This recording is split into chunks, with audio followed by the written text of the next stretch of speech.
The Mafia boss left $250,000 inside his bedroom safe and deliberately left the steel door wide open. Then he lay down on his bed, closed his eyes, and waited. He wasn't sleeping. He was testing his new maid. 26-year-old Esther Fischer had exactly $43 in her bank account.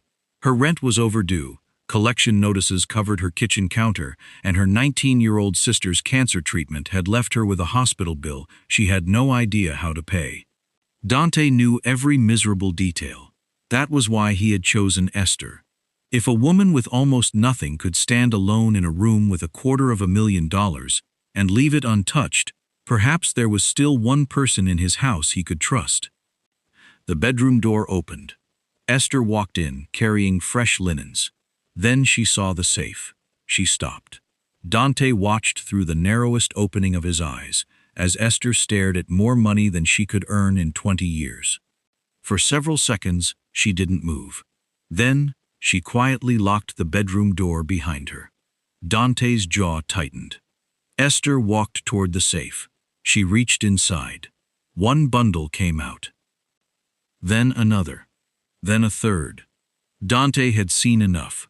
His hand was already moving beneath the blanket when Esther suddenly did something that made him freeze. She put every bundle back. Then she reached into the pocket of her cheap maid's uniform and pulled out something of her own. She placed it carefully on top of Dante's $250,000. Then she shut the safe and walked out without taking a single dollar. Dante waited until the door closed. Then he crossed the room and opened the safe. What he found inside didn't merely prove he'd been wrong about Esther Fischer. It revealed that while Dante had been watching his poor maid to see whether she would steal from him, someone he trusted was plotting to bring his empire down, and Esther had just become the only person standing between him and its destruction. Hold on. Before you keep going, I need to know something. If you walked into a room, alone, and found $250,000 sitting in an open safe, with your rent overdue and your sister's hospital bill piling up on the counter, would you have taken it? Be honest in the comments. I want the truth, not the answer that makes you look good. If you are enjoying the story so far, hit that like button right now, comment where you are watching from, and subscribe, because this story is about to prove that the most dangerous person in that mansion was never the man with the empire. It was the maid nobody bothered to look at twice. Let's begin. Dante Constantini counted the money twice. Not because he doubted the total, because counting gave his hands something to do while his mind did the real work, building the trap, brick by brick, the way his father had taught him to build everything that mattered. 25 bundles, 10,000 each.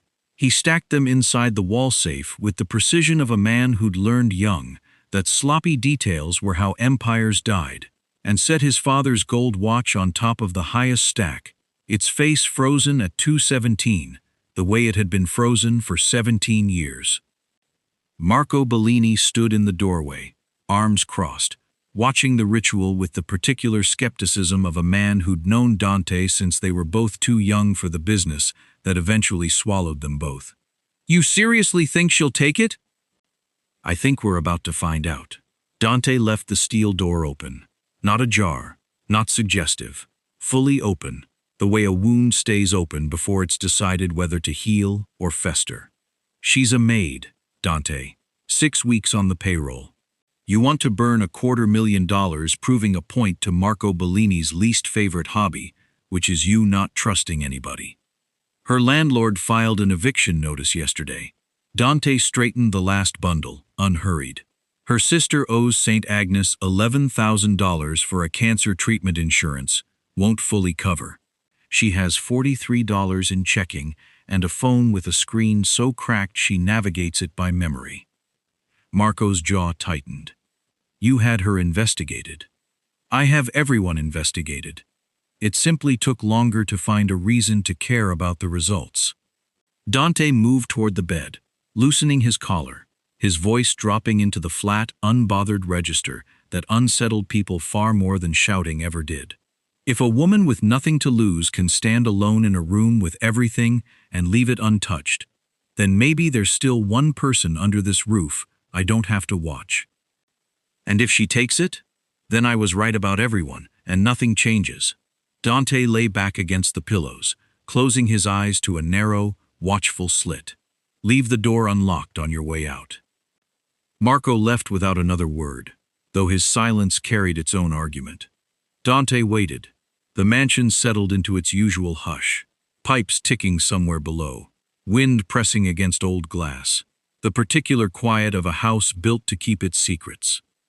He thought of his father, of the watch that never moved past 2:17, of 17 years spent assuming loyalty was a currency like any other, purchasable, negotiable, ultimately unreliable. The door opened. Esther Fischer entered carrying a stack of fresh linens against her hip, dark hair pulled back in the tight, practical knot of a woman who didn't have time for anything decorative. She moved efficiently toward the dresser, the way she moved through every room in this house, quiet, thorough, invisible by design. Then she saw the safe. She stopped mid-step, linen still balanced against her side, and for 3 full seconds she simply stared at more money than she'd likely seen in her entire life, stacked in neat, obscene towers behind an open steel door. Dante watched through barely parted lashes, pulse steady, already composing the sentence he'd use to dismiss her tomorrow. Esther set the linens down slowly on the foot of the bed. Then she crossed the room and quietly turned the lock on the bedroom door. Dante's jaw tightened. There it was, the confirmation he'd expected, dressed in the careful movements of a woman who understood exactly what privacy would let her get away with. She approached the safe. Her fingers closed around the first bundle. She lifted it, turned it over once in the light. A second bundle followed, then a third, held between both hands now, weighed like she was testing whether the world could really be this unfair, this heavy, this close. Dante's hand slid beneath the blanket toward the pistol he kept holstered along the bed frame. Not to use, only to be ready, only because 17 years of disappointment had taught his body to prepare for the worst before his mind finished deciding it was true. Esther put the money back. Not dropped. Not shoved. Replaced, bundle by bundle, each one aligned exactly as she'd found it, her thumb brushing along a paper bank wrapper, like she was reading something printed there. Dante's hand stilled. She reached deeper into the safe, fingers closing around his father's watch, where it sat too near the shelf's open edge. She lifted it with a care that made something twist unexpectedly behind Dante's ribs, pulled a folded handkerchief from her apron pocket, wrapped the watch inside it, and tucked it back against the safe's rear wall, safely out of any future fall's reach. Then Esther reached into her own uniform pocket. She withdrew 2 folded $20 bills, worn soft at the creases, the way money got when it changed hands too many times, between people who needed it too badly. She set the $40 gently on top of Dante's $250,000. She wrote something on a scrap of paper from her apron, folded it once, and laid it beside the bills. Then she closed the safe, unlocked the bedroom door, and walked out without taking a single dollar. Dante lay motionless for 11 full seconds after the door clicked shut, staring at the ceiling, recalculating everything he thought he'd understood about the woman who'd just left his room. He rose, crossed to the safe, opened it. The $40 sat exactly where she'd placed it, and beside it, in small, careful handwriting that betrayed none of the fear she must have felt writing it. Mr. Constantini, I think someone has been inside your safe. Dante read it twice. Then a third time, slower, the way he'd counted the money, not because he doubted what it said, but because his mind was already building something new, something that had nothing to do with theft and everything to do with the fact that his maid, his invisible, desperate, 6-week maid, had just noticed something his entire security apparatus had missed. He picked up the phone on his nightstand. "Marco," he said, "get Esther Fischer to my study, now." Esther stood in the study with her hands folded in front of her, the posture of a woman who'd learned early that stillness attracted less attention than fidgeting ever did. Dante didn't offer her a chair. "Explain the note," he said. "I already did. In writing. Explain it in a way that doesn't make me think you're lying to cover for someone." He circled his desk slowly, watching her the way he watched everyone, for the flinch, the crack, the tell. "You had a bedroom safe open, full of cash, and instead of taking any of it, you decided to accuse someone of breaking into it. That's either honesty or an extremely elaborate distraction." "It's neither." Esther's chin lifted a fraction. "It's dust. Dust. I cleaned that safe 4 days ago. You had it emptied for inventory, and Maria asked me to wipe the shelves before the new stock went in." She said it plainly, without embellishment, the way she seemed to say everything. "The bottom shelf had dust on it this morning. Except right under where the cash sat, there were 2 clean parallel lines in the dust, like something rectangular and heavy had been sitting there and gotten dragged out recently. Something about the size of a ledger." Dante's expression didn't change, though something behind his eyes sharpened. "There was also a bank wrapper on one of the bundles," Esther continued, emboldened now that he hadn't dismissed her outright. "Branch stamp from Meridian Trust on 5th. Dated yesterday. I noticed because I cleaned an office 2 nights ago for a second job, and the wastebasket had deposit slips from that exact branch. Same date range. I don't know if it means anything. I just know it felt wrong, seeing that wrapper in your safe. You cleaned 2 jobs. 3, currently. I'm ambitious." The dry note slipped out before she could stop it, and she immediately looked like she regretted it. Dante didn't smile, but something in his jaw eased fractionally. He walked to the safe built into the study wall, a smaller one, used for working documents rather than cash, and opened it. The confidential ledger that should have occupied the middle shelf was gone. "That ledger tracks 4 shell accounts my father set up before he died," Dante said, mostly to himself now. "Nobody outside this house has reason to know it exists. Then, someone inside this house took it." Dante turned. Esther hadn't moved, but there was something steadier in her now. Some quiet confidence that hadn't been there when Marco first walked her into the room. "You understand what you're suggesting. I understand I'm a maid, telling a man like you that one of his own people is stealing from him. I understand exactly how that sounds." Her voice didn't waver. "I also understand I have $43 in my bank account and a sister in a hospital bed, and I still didn't take your money when you handed me every reason to. So maybe start by believing I'm not the liar in this house." The door opened before Dante could respond. Marco entered first, followed by Nico Rinaldi, thin and pale, adjusting his glasses with the nervous energy of an accountant who suspected, correctly, that he was about to be blamed for something. Behind them came Vittorio Constantini, silver-haired, unhurried, wearing the kind of easy warmth that made grown men relax their guard without meaning to. "Dante." Vittorio's voice carried the paternal weight of a man who'd helped raise the boy standing across from him. "Marco says there's some concern about the study ledger. It's missing," Dante said. Vittorio's eyebrows rose, gentle and unbothered. "Missing? Or misplaced? These things happen more often than we admit, especially with staff turnover." His eyes moved to Esther, taking her in with a kindness so practiced it looked entirely genuine. "No offense intended, my dear. It's simply that new employees sometimes reorganize things in ways that confuse the rest of us." "I didn't touch the ledger," Esther said evenly. "Of course not." Vittorio's smile didn't falter. He turned back to Dante. "I'd hate to see distrust take root in this house, over dust patterns and a maid's imagination. We've had enough turmoil for one lifetime."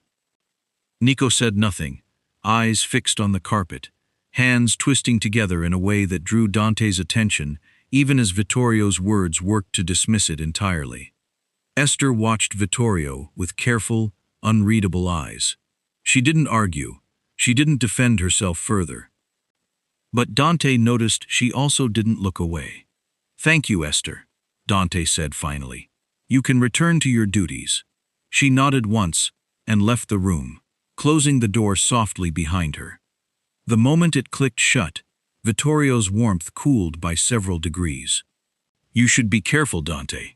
Encouraging the staff to voice suspicions about the family only invites chaos." "She noticed something my security team missed for 4 days," Dante said. "She noticed dust." Vittorio's tone remained light, but something underneath it had gone flat.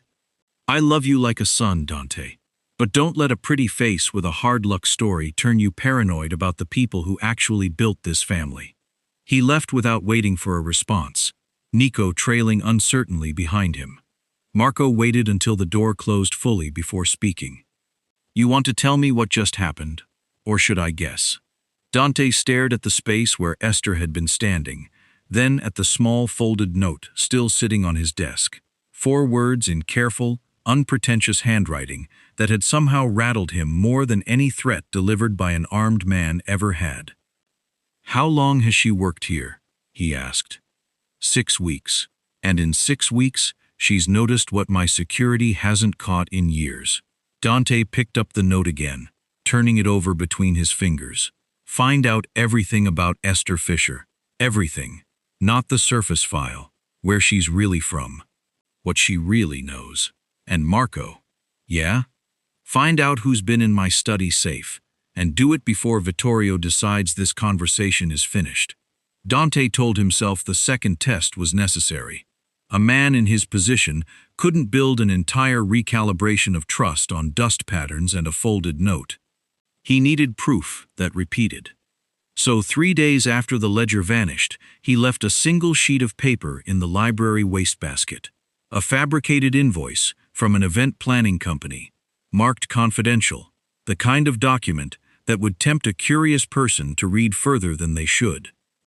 He watched from the hallway, door cracked, feeling faintly ridiculous for hiding in his own house like a man auditioning for a role in someone else's life.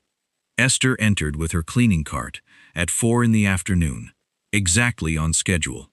She emptied the wastebasket into a larger bin, and for a moment, Dante thought she'd toss the invoice without a glance. She paused. "Read it."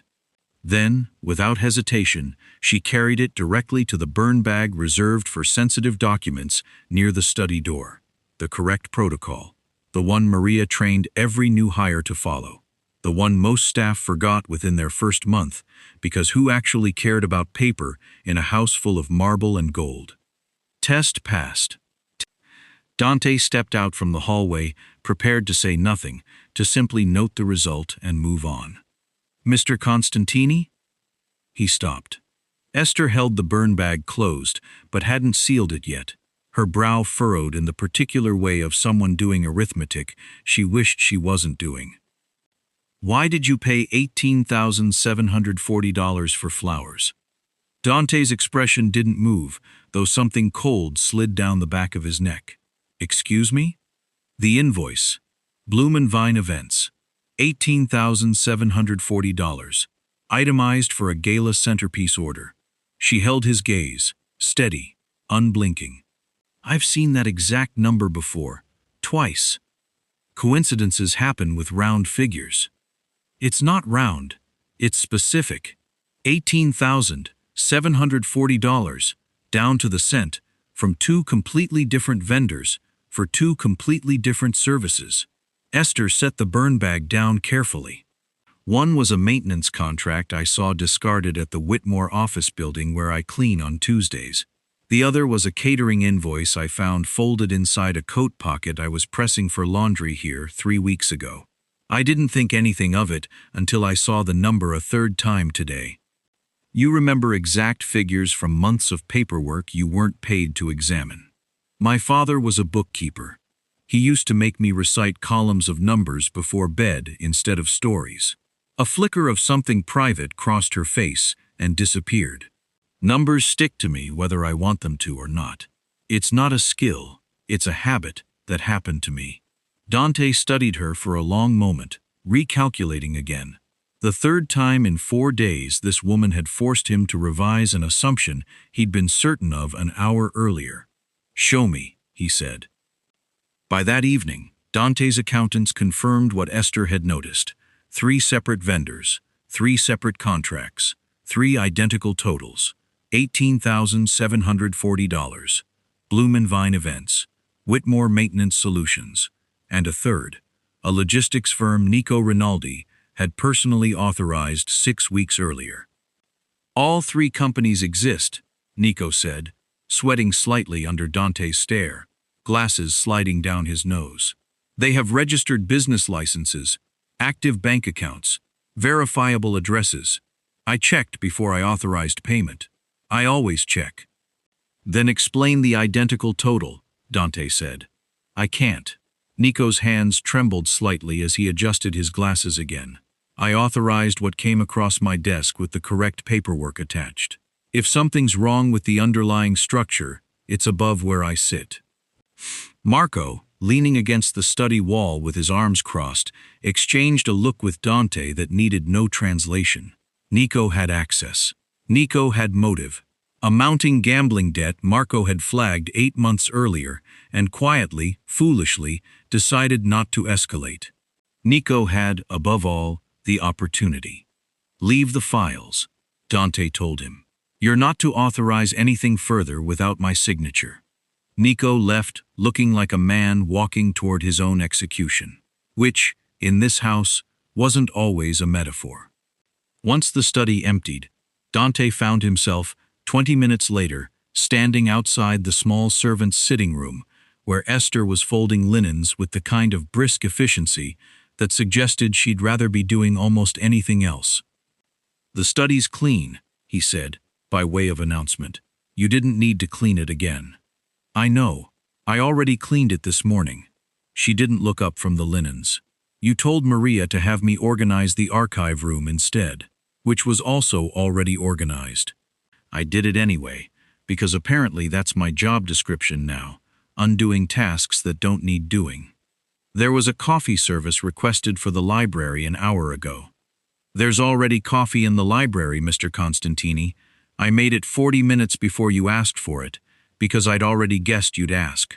She finally looked up, hazel eyes steady, unimpressed, entirely too perceptive for a woman who'd been in this house 6 weeks. If you want to ask me something, you can just ask.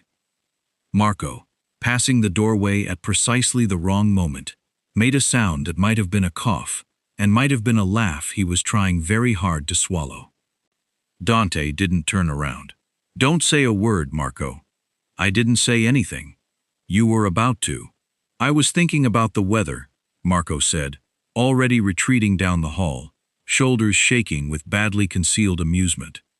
Dante turned back to Esther, who had returned to folding linens with the particular focus of a woman refusing to acknowledge that she'd just embarrassed the most feared man in the city and lived to fold another towel. You're very direct, Dante said. I don't have the energy to be anything else. Directness is cheaper than tact. I can't afford tact right now. She set the last linen atop the stack. Was there actually something you wanted, or were you just testing whether I'd notice you standing in my doorway for the 3rd time today? Dante considered several answers, discarded each one, and settled on the truth, which surprised him more than it should have. I wanted to know if you'd found anything else. Esther's expression shifted, some of the sharpness softening into something more careful. Not yet, but I will. Whoever's doing this isn't finished. People who move small amounts of money in patterns like that are usually building towards something bigger. How do you know that? Because my father used to say the same thing, right before he lost everything trying to prove it.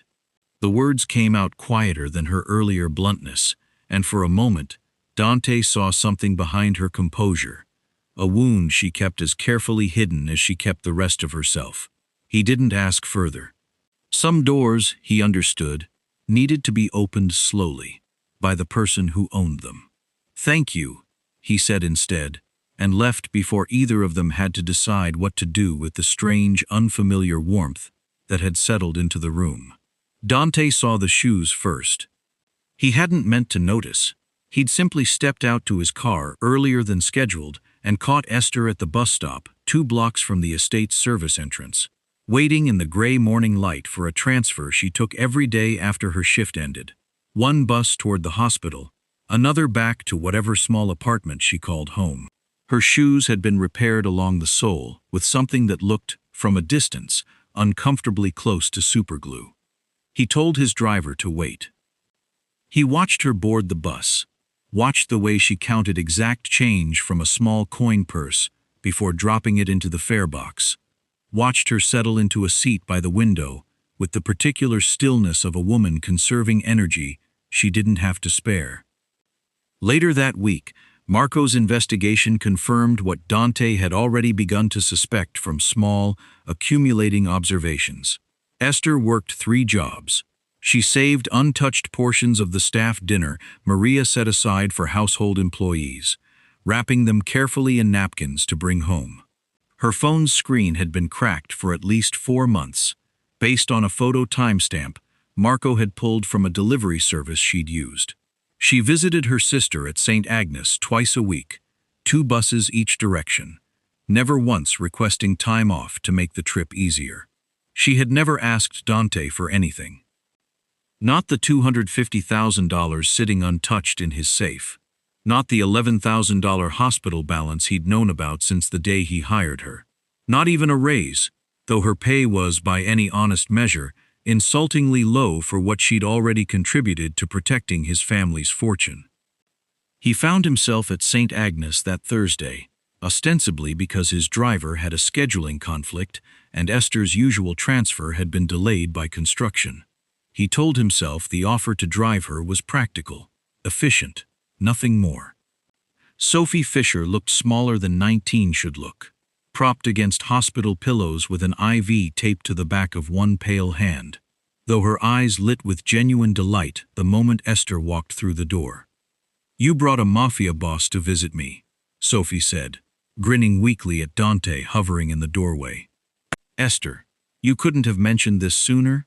I'd have worn something other than a hospital gown." "He's not visiting.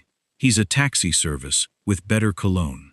Esther dropped into the chair beside the bed, some of the day's exhaustion visibly draining out of her shoulders the moment she took her sister's hand. Dante stood near the window, watching the easy warmth between the 2 women.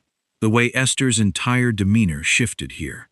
Softer, lighter, more herself than he'd seen her anywhere inside his mansion. He thought of the $11,000 balance sitting on a printout in his desk drawer.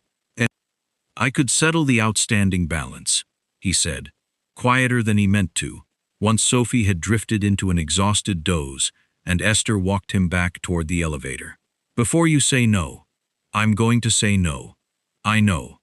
I'd like you to hear the offer anyway." Esther stopped walking, turning to face him fully in the hospital's fluorescent-lit hallway. "You offered me $250,000 4 days ago without asking whether I wanted it, just to see what I'd do. Now you're offering $11,000 because you feel sorry for what you found when you looked closer. Neither offer makes you entitled to anything about my life, Mr. Constantini.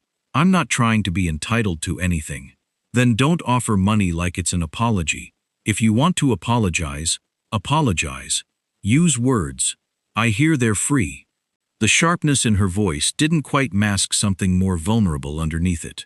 Pride, maybe, or the particular exhaustion of a woman who'd spent years being offered pity dressed up as generosity. Dante absorbed the rebuke without argument, filing it away the way he filed everything useful. They rode back to the estate mostly in silence, though somewhere past the bridge, Esther's guard lowered enough that she mentioned, unprompted, how her father had taught her to balance a ledger before she'd learned long division, how numbers had always felt more honest to her than people. "He sounds like he was a good teacher," Dante said. "He was a good man." Something closed behind her eyes. It didn't protect him. Dante didn't push. He'd learned at least that much. Back at the mansion, preparing for an evening meeting with 2 shipping partners, Dante found the top button of his shirt collar had come loose, threatening to embarrass him in front of men who noticed weakness the way sharks noticed blood. Esther fixed it without being asked. needle and thread appearing from some pocket of her uniform, like she carried repair kits for other people's unraveling as a matter of course. Her fingers worked close to his throat, quick and impersonal, and Dante found himself watching her face instead of the ceiling, close enough now to see the fine lines of exhaustion beneath her eyes, the concentration she brought to even this small, thoughtless task. His sleeve shifted. His father's watch, worn that day out of some impulse he hadn't examined, caught the light. Esther's eyes flicked to it. It stopped. It stopped 17 years ago. Dante's voice came out flatter than he intended. It stopped when he did. Esther's hands stilled at his collar. She didn't offer condolences, didn't fill the silence with the empty comfort most people reached for. She simply nodded, like she understood exactly the kind of weight a stopped clock could carry, and finished the button in silence. Later, alone in the archive room sorting through the ledgers Marco had pulled for cross-referencing, Esther caught a scent that made her pause. Expensive cigar smoke, faint but unmistakable, clinging to the air near the filing cabinets, though Dante didn't smoke and never allowed it inside the house. She checked the invoices stacked nearby. One, dated the same week as the missing ledger, carried a printer defect she recognized instantly, a faint diagonal scratch through the letter T, identical to a mark she'd noticed on paperwork in Nico Rinaldi's office 2 days earlier. Her stomach tightened. She carried the invoice directly to Dante's study, where he stood reviewing quarterly reports with Marco, and set it on the desk without a word. Dante studied the mark, then looked up at her, something grim settling into his expression. "Bring me Rinaldi," he told Marco. But Esther, staring at the invoice a moment longer, felt something nag at the edge of her memory. The wastebasket in Nico's office, emptied and replaced with a bag too clean for a room that hadn't otherwise been touched in days. Thieves hid evidence. They didn't usually leave it lying in plain sight, wrapped in a scent that pointed so conveniently toward themselves. Nico Rinaldi sat across from Dante's desk with the posture of a man who'd already rehearsed his own confession and hated every word of it. "He's not your thief," Esther said, before Dante could open with whatever accusation he'd prepared. Both men turned toward her, standing near the door where she'd followed Marco in, under the pretense of delivering coffee neither of them had asked for. "You have an opinion on this?" Dante's voice carried an edge she hadn't heard directed at her before. "I have an observation." Esther set the tray down, unbothered by the sharpness. The invoice with the printer defect. The cigar ash near the filing cabinets. "It's too convenient, Mr. Constantini. Real thieves don't leave a trail that clean. They hide their mess. Whoever did this wanted you to find exactly what you found, exactly when you found it." "Explain." Nico's wastebasket had been emptied and replaced with a fresh liner 2 days before you called him in here. I noticed it when I did the archive room. Everything else in his office was untouched, weeks of dust on the shelves, but that one bin was spotless. Someone cleaned up after themselves in his office, but only enough to leave behind exactly what they wanted found. Nico's head came up, something like desperate hope flickering across his pale face. "I didn't authorize those payments, knowing what they were for. I want to be clear about that. I want that on record." "Then what did you know?" Dante said, quiet and lethal, in the way that made grown men's hands shake. Nico's composure finally cracked entirely. 6 weeks ago, someone left a photograph on my desk, my daughter, outside her school. No note, no threat spelled out. Just the photograph and a phone number I was told to call if I wanted her to keep walking home safely. His voice broke. I called. A man told me which invoices to approve and when. He never gave a name. I never asked, because I didn't want to know who I was protecting my daughter from. The room went very still. "Why didn't you come to me?" Dante asked. "Because I didn't know if it was you," Nico said, and the admission landed like a slap. "I've worked in this family for 9 years, Dante. I've watched what happens to people who cross the wrong Constantini. I didn't know which one I was dealing with, and I wasn't willing to bet my daughter's life on guessing correctly. Dante absorbed that with a stillness that Esther had learned meant he was working through something too large to react to immediately. "The phone number," Marco said. "You still have it?" "Burner, disconnected 2 days after the last call." Nico's hands trembled around nothing. "I'm sorry. I know that's not enough." "No," Dante agreed. "It isn't. But it's not you I'm angry with." He looked at Esther. "You said whoever did this wanted the evidence found. Why?" "Misdirection." Esther crossed her arms, thinking it through as she spoke, the way her father used to work through a ledger discrepancy out loud at the kitchen table. "If you convict Nico, you stop looking. The real thief gets to keep operating while everyone believes the problem's been solved." Dante dismissed Nico with instructions to document everything he remembered about the calls, and the accountant left looking like a man who'd survived an execution he genuinely believed was coming. Once the study emptied, Dante turned to Esther. "You've done this before. Investigation, not cleaning. I've done arithmetic before. That's all this is. Numbers and patterns. Just wearing a different uniform than my father used to wear." She hesitated, something guarded crossing her face. "I should go. I have the West Wing left before my shift ends." She left before he could ask anything further, and Dante found himself staring at the closed door, longer than the moment warranted. That evening, Esther returned to the small staff quarters she shared with 2 other live-in employees, exhaustion pulling at every muscle, already composing the letter she'd write Sophie about the hospital's updated treatment schedule. She stopped in the doorway of her room. The mattress had been sliced along one seam, stuffing pulled loose and scattered across the floor. Her dresser drawers hung open, clothes dumped in careless piles. Her small collection of personal items, photographs, a chipped mug that had been her mother's, a paperback she'd been rereading for comfort more than plot, lay strewn across the floor like someone had shaken the room and walked away disappointed. Her hidden cash, nearly $200 saved toward Sophie's next round of copays, tucked inside a hollowed paperback on the shelf, remained untouched. Her father's old accounting notebook, the one she'd kept since his death, filled with his careful handwriting and the columns of numbers he'd made her memorize as a girl, was gone. She stood very still in the wreckage of her own room, understanding with sudden cold clarity that this hadn't been theft. It had been a search, and somebody now believed she had something worth finding. Dante arrived at the staff quarters within 20 minutes of Marco's call, moving through the wreckage of Esther's room, with the particular fury of a man calculating exactly how many ways he intended to make someone regret this. "Nothing stolen except the notebook," Esther said, arms wrapped around herself, though the room wasn't cold. "The cash is still here. My mother's mug is still here. They weren't robbing me. They were looking for something specific." "The notebook," Dante said. "My father's old accounting book. Numbers mostly. Client names from decades ago. I don't even know why I kept it except—" She stopped, jaw tight. "Except it was his." She nodded once, tightly, and Dante recognized the particular grief of an object that mattered more for what it represented than what it contained. "I'm assigning you protection," Dante said. "Effective tonight." "Absolutely not.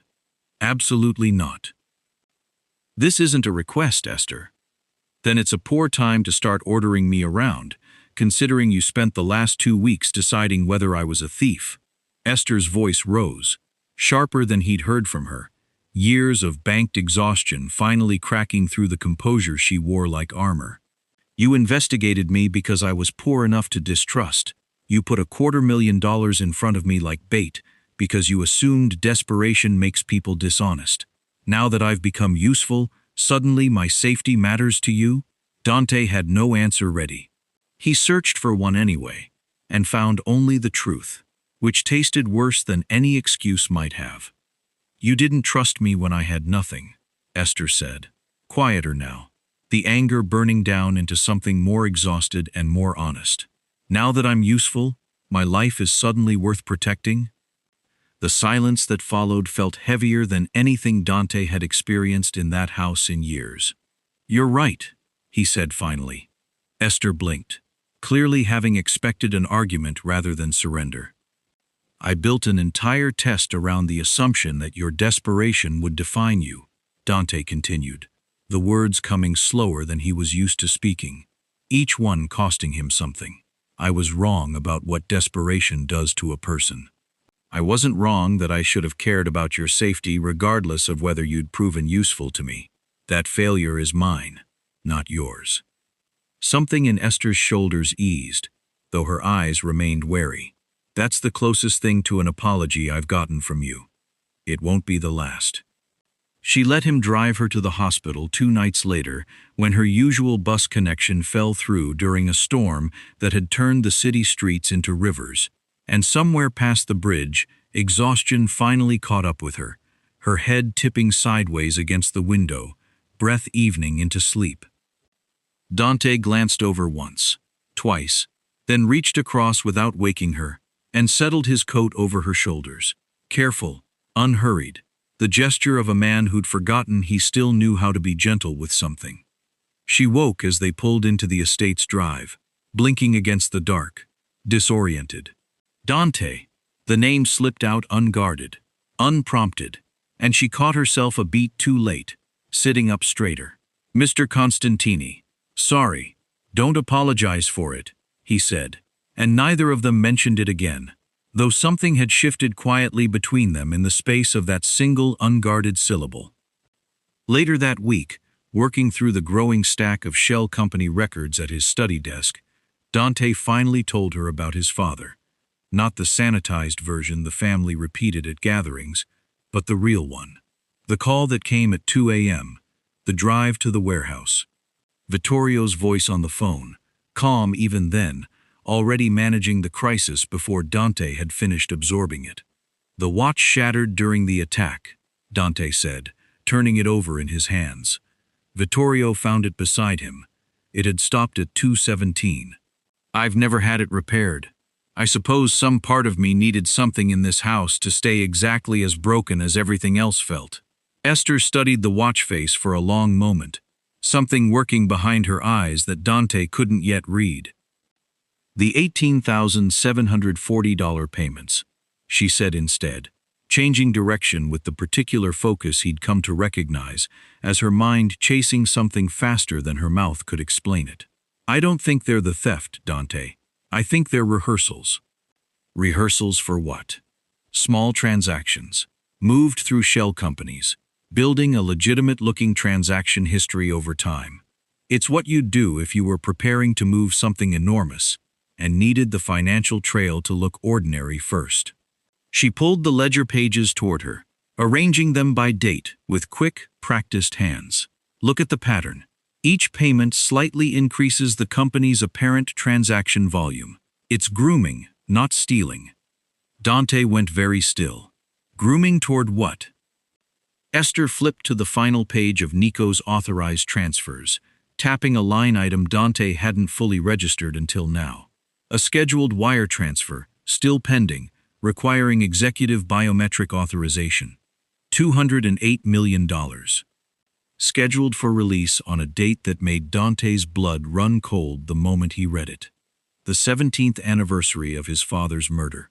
Whoever's doing this doesn't need your password, Esther said quietly. Then what do they need? She looked up at him, hazel eyes steady despite the fear underneath them. You, she said. They need you, Dante. Alive long enough to authorize it, and gone immediately after. The call came at 6:40 in the evening, while Esther was folding towels in the staff room, still turning over the number 208 million in her mind, like a stone she couldn't stop touching. Ms. Fischer? A man's voice, professionally calm. This is St. Agnes calling regarding your sister, Sophie Fischer. She's had a sudden change in condition. We need you here as soon as possible. Esther's hands went cold around the towel she was holding. What kind of change? Is she stable? The attending physician will explain when you arrive. We've arranged transportation. A car is already waiting outside the estate's front gate. The line went dead before she could ask another question. Esther ran. She didn't stop to tell Maria, didn't think to find Dante or Marco or anyone who might have slowed her down with questions she didn't have time to answer. She burst through the service entrance into the cooling evening air, chest heaving, and spotted the black sedan idling exactly where the caller had promised. Engine running, back door already open like an invitation. She was 3 steps from the car before her instincts, sharpened by years of noticing things other people missed, screamed loud enough to stop her feet. The parking permit taped to the dashboard read, "Mercy General." Sophie was admitted at St. Agnes. Had been for 6 weeks. Every visit, every form, every conversation with hospital staff had happened under that name. Esther slowed. "You're Fischer's sister?" the driver asked through the open window, his voice pleasant, unhurried. "Get in. We don't have much time. Your sister Sophia's condition." "Sophie," Esther corrected automatically, and something in her chest turned to ice. Nobody who actually knew her sister called her Sophia. Not once, in 6 weeks, had a single nurse or doctor made that mistake. The driver's smile didn't waver, but his eyes flickered, just slightly, recalculating. Esther caught the scent then. Cigar smoke, faint but unmistakable, clinging to the car's interior, the exact way it had clung to the air near Dante's archive room days earlier. She stepped back. "I think I'll call the hospital directly," she said, already reaching for a phone she didn't have, her mind racing through exits, distances, the fastest path back toward the estate's floodlit grounds. The driver's hand shot out and closed around her wrist. Esther didn't scream. She'd learned long ago that screaming wasted breath she might need for running. She twisted hard against his grip, drove her elbow back into something soft, and felt his hold loosen just enough to tear free. She made it 4 steps before he caught her again, dragging her sideways toward the open car door, and this time she fought without finesse, without technique, just raw, desperate motion, clawing and kicking and screaming Dante's name into the darkening evening, because some instinct told her that name, in this particular driveway, still meant something powerful enough to matter. Floodlights snapped on across the front lawn. 2 of Dante's security detail materialized from the tree line, where they'd been posted since the night of the break-in, moving with brutal efficiency, and the driver released Esther's wrist to defend himself a half-second too late. He went down hard against the gravel, disarmed and restrained, before he'd fully processed that his target had somehow been better protected than his employer had promised. Dante arrived at a dead run, having heard the commotion from the study window, and the expression on his face when he found Esther upright but shaking, gravel embedded in her palms, was not one she'd seen from him before. Not calculation, not control, something closer to raw, unguarded fear. "Are you hurt?" His hands found her shoulders, checking without touching too much, the careful desperation of a man who genuinely believed, for one terrible stretch of seconds, that he'd be too late. "I'm fine. He grabbed my wrist, that's all." Her voice came out steadier than she felt. "He said Sophie's name wrong. He said Sophia. Nobody at St. Agnes has ever called her that." Dante's jaw tightened as he looked past her toward the restrained driver, now being searched by his men on the gravel drive. A wallet, a burner phone, and, folded inside a jacket pocket, a receipt from a shell logistics company Esther recognized instantly from the fraudulent transaction records. "He's connected to the shell companies," Dante said quietly. "He's connected to someone with access to my sister's real name and my work schedule." Esther's voice shook now, the adrenaline finally catching up to her. "Someone who knew exactly when I'd be alone at that gate." Dante's eyes met hers, and something passed between them that neither of them had words for yet. Not romance, not yet, but something adjacent to it, forged in the particular intimacy of nearly losing someone you hadn't realized you couldn't afford to lose. "The only people with that kind of access to the household schedule," Dante said slowly, each word costing him something, "are people I trust completely." "Then it's time to stop trusting completely," Esther said, "and start investigating everyone. even the people closest to you. Dante's expression closed like a door. That man raised me, he said. He found my father's body. He held this family together when I was 17 years old and half out of my mind with grief. I know. Esther's voice softened, though she didn't back down. But you already stopped investigating him as a suspect the moment his name came up in that study, Dante. Ask yourself why.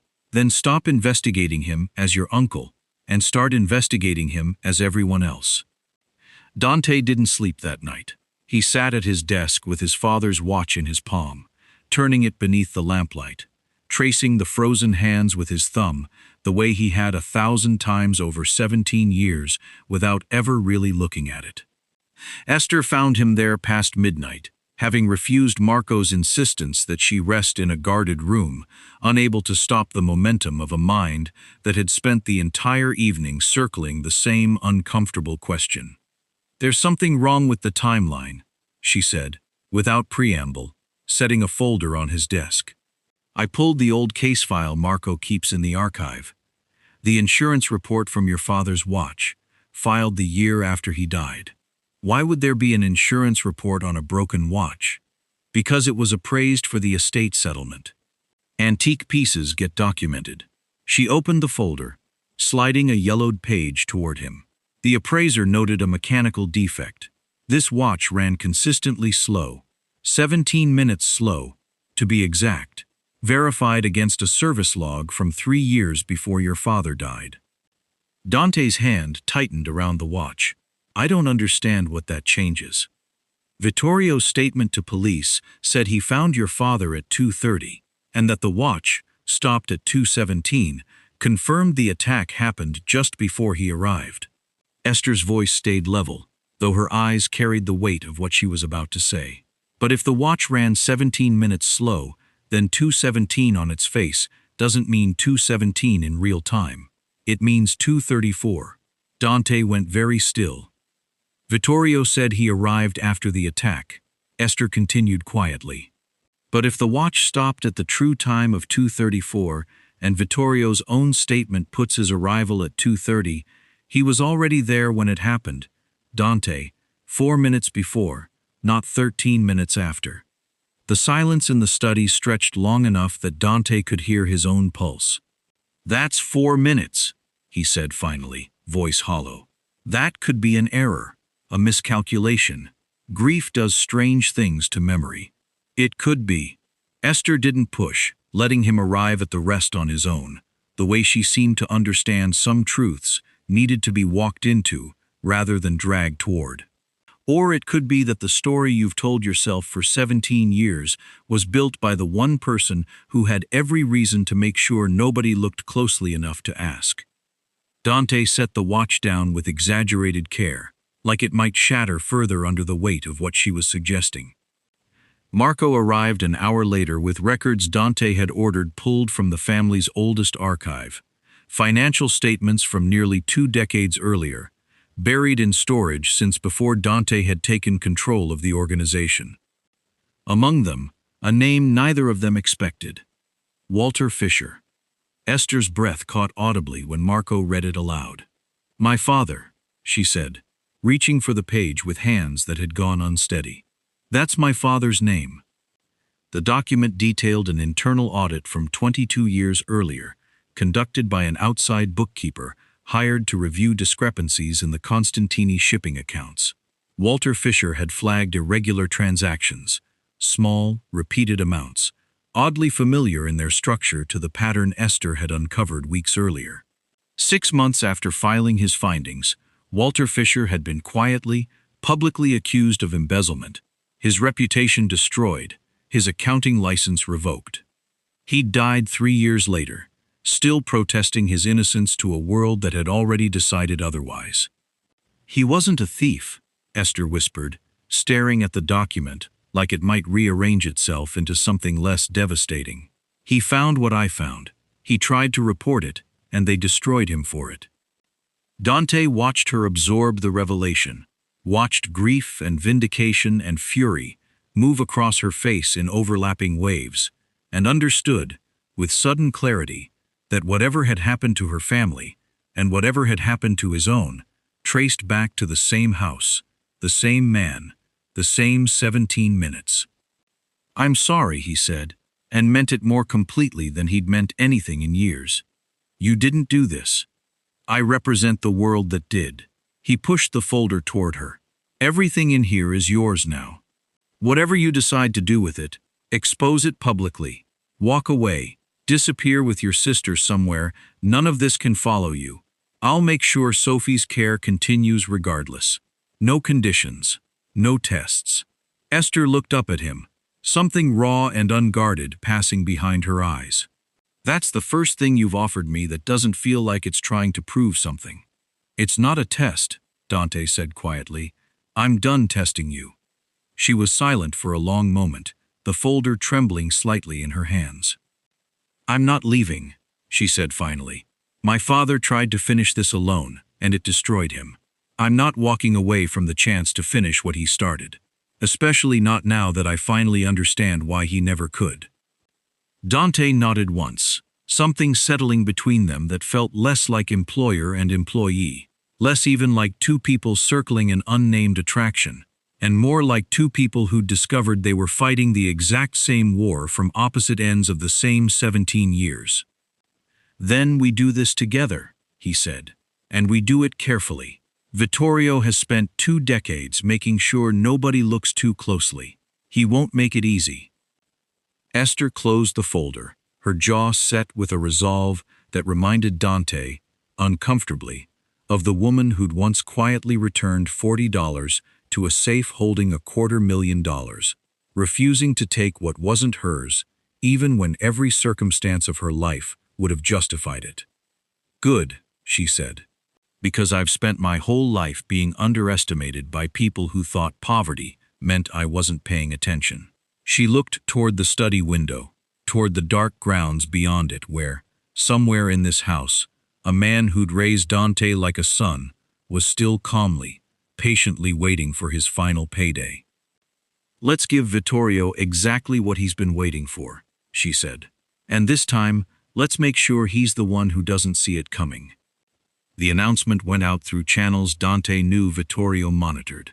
A private message to the family's financial officers, confirming that Dante Constantini would personally authorize the $208 million transfer from the estate on the anniversary of his father's death. Biometric confirmation. No exceptions. No delegation. Bait. Dressed as routine. "He'll come tonight," Esther said, standing beside Dante in the study as Marco finalized the security positions outside. "He has to.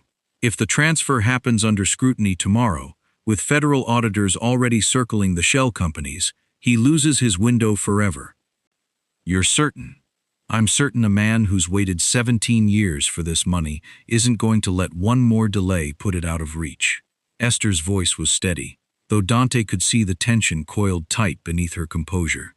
"He'll want to control the authorization personally. That means he'll want you alone.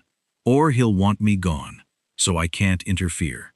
Which is why you're not staying in this house tonight. Which is exactly why I am." Esther met his eyes without flinching. "If I disappear tonight, of all nights, he'll know something's wrong. I have to be exactly where I always am. Predictable, invisible. The maid nobody worries about." Dante hated the plan. He'd said so twice already, and twice Esther had reminded him, with increasing sharpness, that the entire operation depended on Vittorio, believing nothing had changed. They left the bedroom safe open that evening, mirroring the very first night. Same steel door, same neat stacks of cash, same room that had started all of this. Only this time, a hidden recording device sat taped beneath the shelf, and armed men waited 2 floors below instead of one skeptical underboss in the hallway.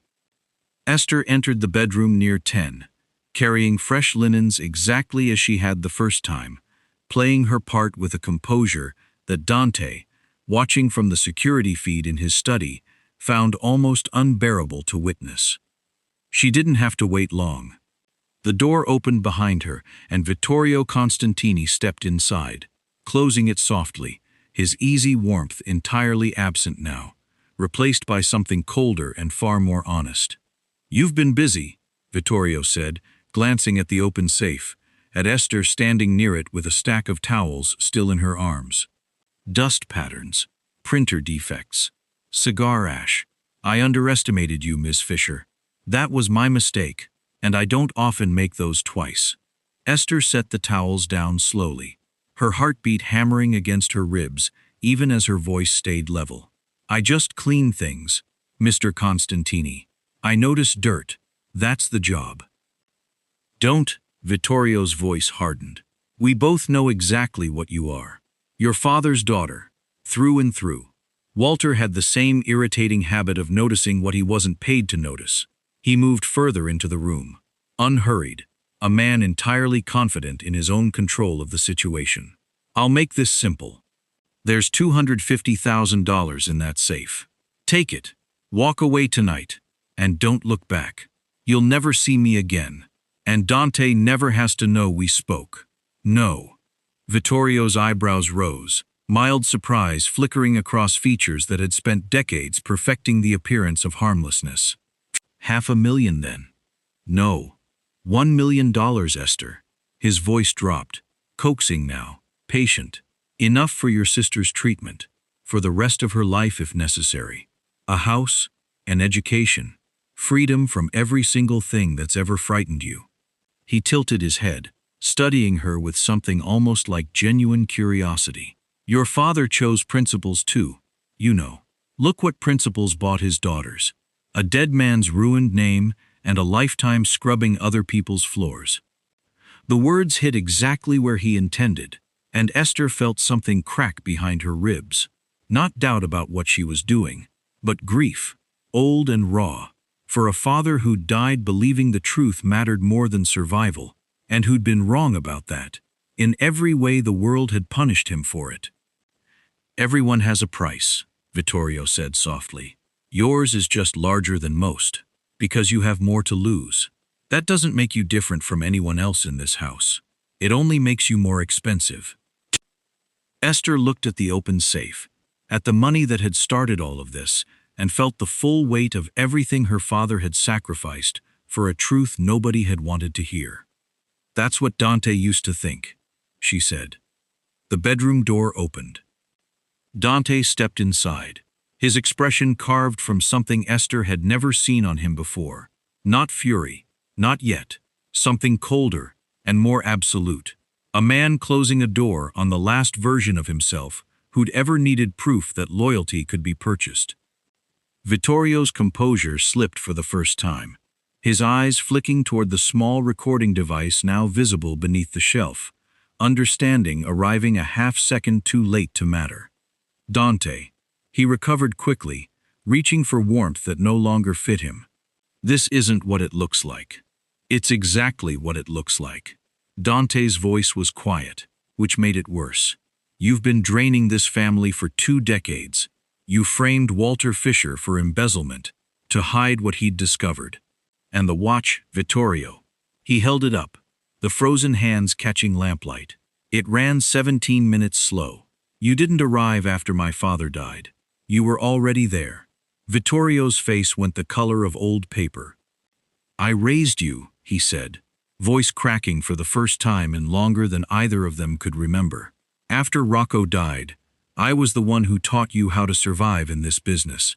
Everything I did, everything you did for yourself." Dante's voice remained level, though something in his eyes had gone terribly still. "You killed my father. You destroyed an honest man for finding your theft. And you spent 17 years teaching me that nobody could be trusted, because trusting anyone might have led me to trust you less." The room held its breath.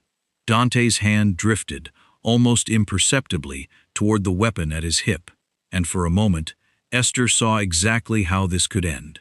Quick, violent, the kind of justice this world had always delivered. "You gave birth to twins, Constantini," Dr. Lorenzo said, his voice shaking as 7 years of silence finally steady broke. Despite the tremor beneath it.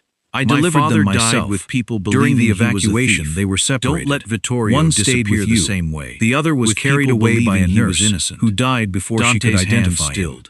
Sophia's knees be the punishment, and Constantino caught her. Let everyone know exactly I only had Ethan. That's Lorenzo lowered his head. Him. You were told what I believed was true. Dante in the chaos, I was informed that you had died. Then I found an abandoned baby with no family to claim him. Constantino had just lost his wife and newborn son.